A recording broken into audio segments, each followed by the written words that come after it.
Haya mapenzi ni tamu chungu, aloyaumba yani Mungu. Sasa hivyo ni msanii lakini nipo kwenye sekta nyingine. Hadi kufika Mwanza nilikuwa kwenye harakati za kumtafuta mama. Miaka 16. Miaka 16 hujaonana na mama yako face to face. Nilipotezana na mama tangu 2010. Kwa hiyo takriban kama miezi mitatu nilikuwa naishi maisha ya namna hiyo. Miezi mitatu umekuwa ukilala nje. Yes. Siku moja nikakaa na mama nikamwambia, mama, mimi natakiwa kuachana na mambo ya shule niende kupambana kwa ajili ya familia yangu. Pale ambapo nilikuwa sijazoea kushika hela, alafu ndo nimepata hela, usiku ni mbaya sana.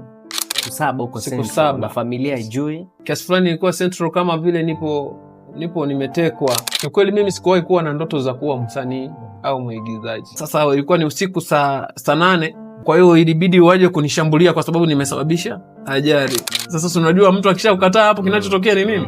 Ni kushambuliwa. Mpaka hapo yule ambaye tulitaka kufa wote mpaka sasa hivi niko naye. Yes. Nampenda sana bro. Mwanza lazima msimu huu tuwashtue kidogo. Na nafikiri hadi nafasi inapatikana ya kushiriki kwenye tamthilia ya Bakola, kwa mimi ni katibu mkuu. Afisa habari. Mimi leo naweza kukuita ni kijana wa matukio, sio? Ndivyo tunamaliza hivyo, tukutane tena katika sehemu nyingine. Bila kuwasahau ambao wametufanya sisi kufika hapa ni Alpha Brand.